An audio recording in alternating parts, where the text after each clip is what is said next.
사랑하는 성도 여러분, 오늘은 느헤미야 13장 말씀으로 개혁자의 그늘이라는 제목으로 하나님의 말씀 나누고 우리 같이 기도의 제목을 찾기 원합니다. 여러분, 오늘 본문 13장은 느헤미야의 결론부입니다. 바로 12장 앞에서 우리는 성벽을 봉헌하는 일들을 같이 살펴보았습니다. 하나님은 레위인들이 앞서 행군하며 찬양을 주도해 나가는 가운데 부녀들과 이 어린 아이들까지 큰 기쁨 가운데 이 회복의 역사를 누리도록 은혜를 베푸셨습니다. 그런데 12장 후반부를 보시면 이 기쁨과 회복의 물결들 속에서 강조되고 있는 것이 있습니다. 12장 44절과 47절을 한번 살펴보겠습니다. 그날에 사람을 세워 곡간을 맡기고 제사장들과 레위 사람들에게 돌릴 것, 곧 율법에 정한 대로 거제물과 처음 익은 것과 11조를 모든 성읍밭에서 거두어 이 곡간에 쌓게 하였노니 이는 유다 사람이 섬기는 제사장들과 레위 사람들로 말미암아 즐거워하기 때문이라. 47절입니다. 스룹바벨 때와 느헤미야 때에는 온 이스라엘이 노래하는 자들과 문지기들에게 날마다 쓸 몫을 주되 그들이 성별한 것을 레위 사람들에게 주고 레위 사람들은 그것을 또 성별하여 아론 자손에게 주었느니라. 아멘. 여러분, 무엇입니까? 제사장들과 레위인들의 몫이 율법의 기준대로 회복되어 잘 분배되는 것이었습니다.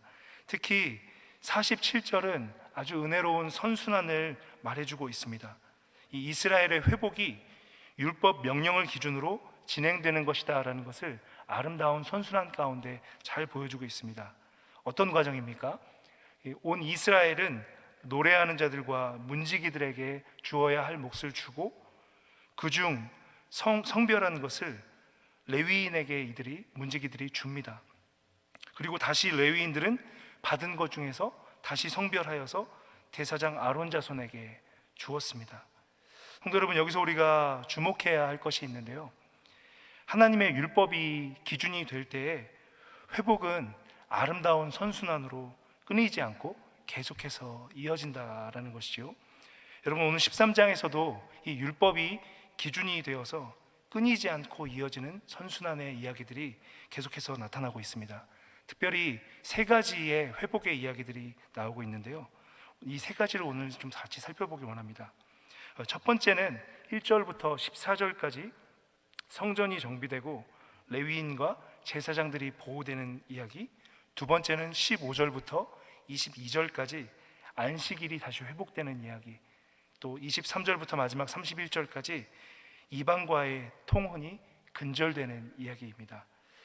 아침에 이 세 가지의 회복의 일들을 우리가 좀 간략히 살펴보고요, 특별히 개혁자로서 이 이스라엘의 회복의 때에 쓰임받았던 이 개혁자 느헤미야의 마음 가운데, 그 중심 가운데 품었었던 한 가지 기도를 우리가 함께 품고 이 아침에 기도의 제목을 찾는 아침이 되기를 예수님의 이름으로 축복합니다.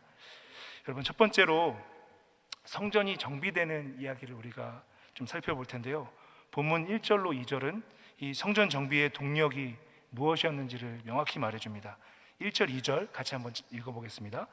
그날 모세의 책을 낭독하여 백성에게 들렸는데 그 책에 기록하기를 암몬 사람과 모압 사람은 영원히 하나님의 총회에 들어오지 못하리니 이는 그들이 양식과 물로 이스라엘 자손을 영접하지 아니하고 도리어 발람에게 뇌물을 주어 저주하게 하였습니다.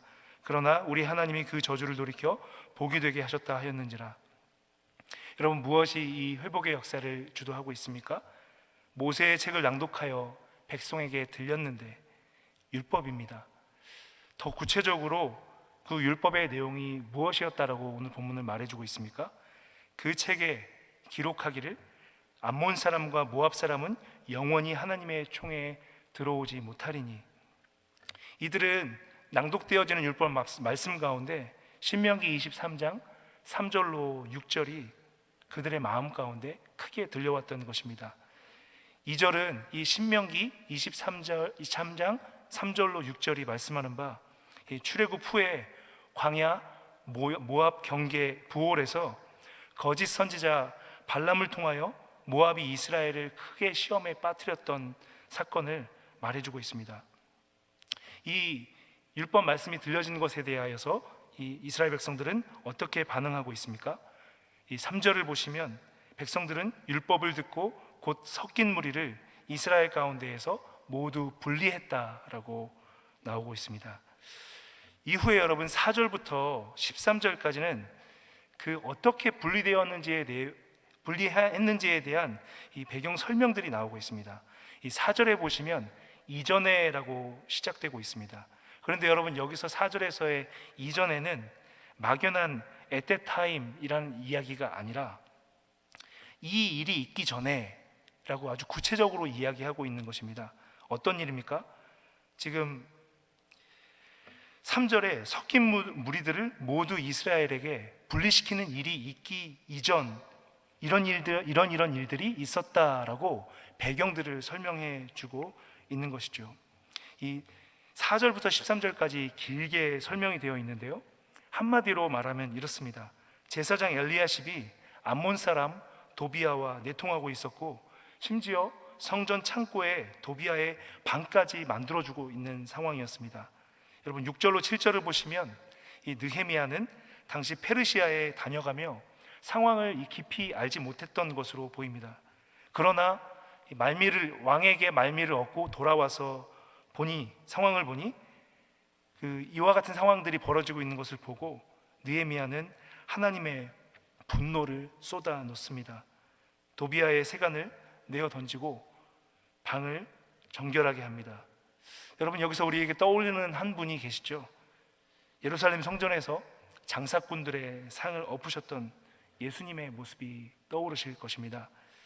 여러분 느헤미야서를 우리가 함께 읽으면서 하나님의 사람 느헤미야의 아주 주도 면밀한 은사들을 우리가 같이 살펴보았었습니다. 이 10절 이하를 보면 느헤미야는 도비아가 성전 창고를 이렇게 지배하고 장악하고 있는 가운데 성전 예배를 섬기고 있었던 레위인과 제사장들의 삶이 내몰리고 있는 것들을 알아차린 것으로 보입니다. 그런 후 느헤미야는 민장들을 꾸짖습니다. 그리고 모든 레위인과 제사장들의 자리를 제자리로 원위치시키십니다. 사랑하는 성도 여러분, 오늘 첫 번째로 이 율법이 이끄는 회복의 역사 가운데 이 성전이 회복되는 것을 우리가 먼저 살폈는데요, 여기서 우리가 믿음으로 붙잡아야 할 것이 무엇입니까? 하나님께서는 겉만 보시는 게 아니라 이 속을 보신다라는 것인데요, 변질된 제사장 엘리야십과 암몬 사람 도비아가 성전을 지배하고 있는 이 상황 속에서 하나님께서는 무엇을 보내셨냐라는 것이죠. 어떤 과정을 통해서 신명기 23장 3절 6절이 낭독되어지고 들려졌는지 모르지만 하나님께서는 이 상황 가운데 정확한 말씀으로 암몬 사람, 모압 사람들은 이스라엘 총회에 들지 못할 것이니라 라는 말씀을 보내셨다라는 것이죠. 그 말씀을 통해서 반응할 수 있는 리더를 세우셨고, 그 가운데 성전이 다시 한번 정비되어지도록 하나님께서 이 역사들을 이끌어 나가셨다라는 것입니다. 시편 107편 20절은 이렇게 말씀합니다. 그가 그의 말씀을 보내어 그들을 고치시고 위험한 지경에서 건지시는 도다. 오늘도 우리가 하나님께서 이끄시는 이 율법 중심의 말씀 중심의 회복의 역사 가운데 다시 한번 하나님 앞에 우리가 간구해야 할 것이 있다면, 하나님 말씀을 보내주십시오. 내 삶을 오늘 교회의 현실 가운데 말씀의 빛 가운데 겉만 볼 것이 아니라 하나님께서 그 속을 보시는 것과 같이 말씀의 빛, 그 조명 가운데 깊이 우리 삶을 돌아보게 하셔서, 또 우리 교회의 현실을 보게 하셔서 그 빛 가운데 회복의 역사들 가운데 순종하는 은혜를 달라고 간구하는 모든 성도님들 되시기를 예수님의 이름으로 축복합니다. 여러분 두 번째로 15절로 22절에서 우리는 율법을 기준으로 또 한 가지 회복이 일어나는 것을 보게 됩니다. 안식일의 회복입니다. 여러분 15절을 보시면 이번에도 느헤미야의 눈에 안식이 지켜지지 않는 것이 눈에 들어가게 됩니다. 15절입니다. 그때 내가 본즉 유다에서 어떤 사람이 안식일에 술틀을 밟고 곡식단을 나귀에 실어 운반하며 포도와 무화과와 여러 가지 짐을 지고 안식일에 예루살렘에 들어와서 음식물을 팔기로 그날에 내가 경계하였고. 여러분 한번 상상해 보십시오. 그와 같은 일들이 계속 진행되고 반복되고 있었을 때 다른 제사장들이나 다른 레위인들은 그 상황들을 보면서 율법 말씀이 생각이 나지 않았을까요? 어떻게 생각하십니까? 저는 생각나지 않을 정도로 무너진 사람도 있지만 생각나지만 눈을 감고 있었던 사람들도 많았을 것이다 라고 생각해 봅니다. 그런 상황들 속에서 여러분 16절을 보시면 어떤 일들까지 벌어지고 있습니까? 두로 사람이 예루살렘에 거주를 하고 있다라고 합니다. 그러면서 안식일에 장사를 합니다. 20절에 보시면 장사꾼들이 느헤미야가 돌아와서 장사를 못하게 하고 안식일에 들어오지 못하게 하니까 이 예루살렘 성벽 바깥에서 자는 것을 봅니다. 이와 같은 상황들에 대하여 느헤미야는 어떻게 대응합니까? 그는 먼저 율법을 기준으로 하여서 먼저 귀인들을 꾸짖습니다. 그리고 조상들의 죄악의 역사들을 환기시킵니다. 18절입니다. 너희 조상들이 이같이 행하지 아니하였느냐? 그래서 우리 하나님이 이 모든 재앙을 우리와 이 성읍에 내리신 것이 아니냐? 그럼에도 불구하고 너희가 안식일을 범하여 진노가 이스라엘에게 더욱 심하게 임하도록 하는도다 하고, 느헤미야는 먼저 과거 조상들이 율법을 어긴 역사들 가운데 현재 상황 속에서도 율법을 알면서도 지키지 않고 있는 모습들을 꾸짖습니다. 거기서 그치지 않고 율법을 어기는 그 이방인들과 그 역사들에 대해서도 구체적으로 행동하지요. 엄히 꾸짖고 경계시키십니다. 22절에 보시면 이 관습과 문화에 마음이 약해지고 둔해졌던 레위인들을 다시 정결하게 해서 성문을 지키게 하는 느헤미야의 모습을 볼 수 있습니다. 오늘 우리들 또한 이 율법이 주도하는 회복의 역사, 계속해서 이끌어 나가는 역사들 속에서 이 안식일을 회복하는 것 가운데 인도하는 역사들 속에서 우리들 또한 우리의 안식의 일들, 주일 성수의 부분들도 그렇고 우리 삶 속에서의 안식의 일들을 잘 점검하는 은혜가 있기를 예수님의 이름으로 부탁드립니다.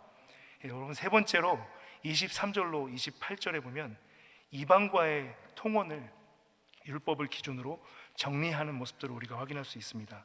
여러분, 여기서 특별히 이 느헤미야는 솔로몬의 전철을 환기시키면서 솔로몬을 반면교사로 삼아 이스라엘 백성들을 꾸짖은 후에 28절에 보면 단호히 대응해 나가는 모습을 보여주고 있습니다. 28절입니다. 대제사장 엘리야십의 손자 요야다의 아들 하나가 호론 사람 산발랏의 사위가 되었으므로 내가 쫓아내어 나를 떠나게 하였느니라.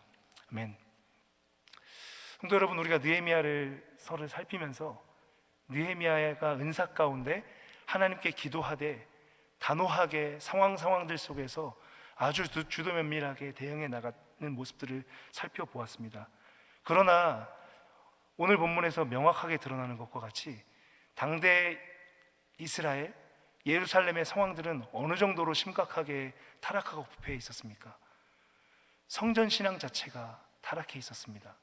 이방인들은 성전 안에 들어올 수 없는 율법이 있었는데 성전 안에 단순히 들어오는 것뿐만이 아니라 성전 안에 방을 잡고 그 율법을 어기면서 성전 제사와 예배가 드려지지 못할 정도로 무너져 있었던 상황들이었습니다. 그런 상황 속에 느헤미야가 대응하고 이와 같이 도비아의 방을 정결하게 하고 또 제사장 중에서 이방과 통혼한 자들을 내어쫓고 하는 일들을 하는 중에 이 느헤미야의 마음이 어떠했을까요? 저는 느헤미야가 참 많은 두려움들 가운데에도 하나님께 의지하며 나아갔지만 많은 두려움들 가운데 하나님 앞에 부르짖고 은혜를 구하는 과정들이 있었을 것이다 라고 생각합니다. 여러분, 느헤미야서에 보면 7번 이와 같은 느헤미야의 마음, 이 언약 백성 이스라엘의 회복의 때에, 말씀의 회복의 때에 개혁자로 부름받아서 이와 같이 두려운 많은 싸움 가운데 기도했었던 느헤미야의 반복되는 한 가지 기도 제목이 있습니다. 기억하옵소서입니다. 기억하옵소서.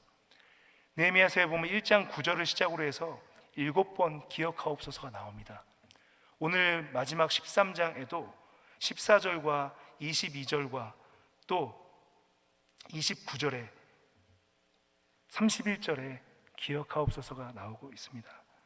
14절, 22절을 한번 같이 읽어보시겠습니다. 내 하나님이여, 이 일로 말미암아 나를 기억하옵소서.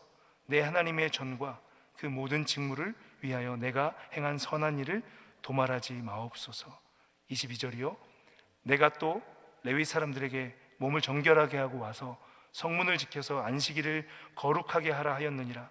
내 하나님이여, 나를 위하여 이 일도 기억하시옵고 주의 크신 은혜대로 나를 아끼시옵소서. 31절 한 구절만 더 읽겠습니다.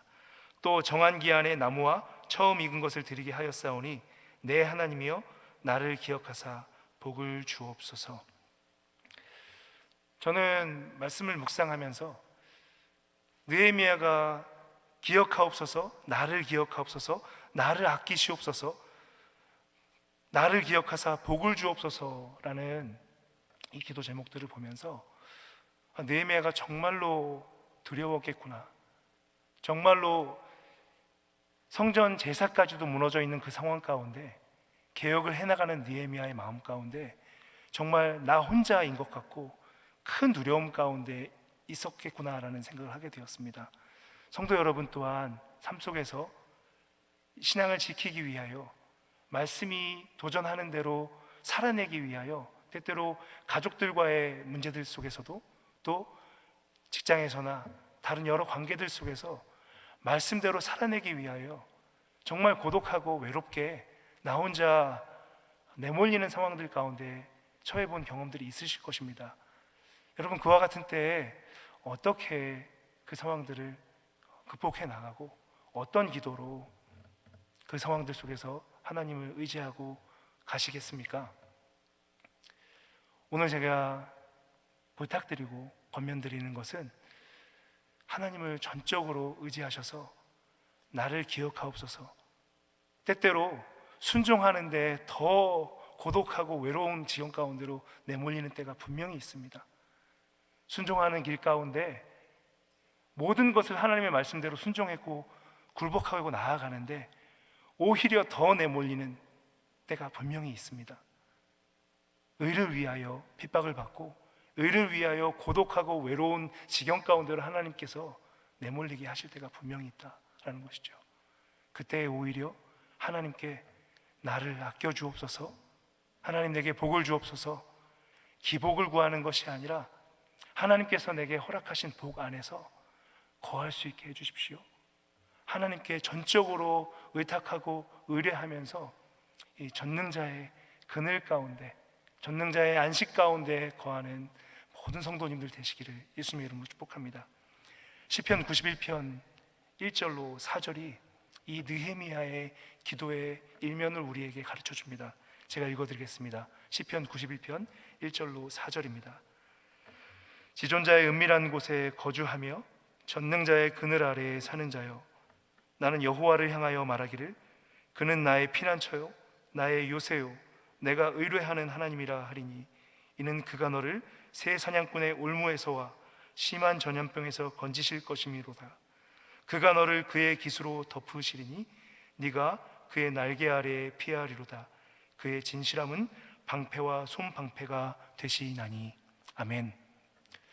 오늘 율법이 주도하는 회복의 선순환의 역사들 속에서 때때로 너무 외로운 개혁의 길 가운데, 신앙의 길 가운데, 특별히 가정 안에서 홀로 믿고 계시거나 아직 신앙이 건강하게 자라지 못해서 아픔 가운데 계신 성도님들이 계시다면 이 여호와의 전능자의 그늘 아래, 날개 그늘 아래에 피하시면서 새 힘을 얻어 다시 한번 말씀의 회복의 역사 가운데 개혁자로 서시는 모든 성도님들 되시기를 예수님의 이름으로 축복합니다. 거룩하신 아버지 하나님, 은혜에 감사를 드립니다.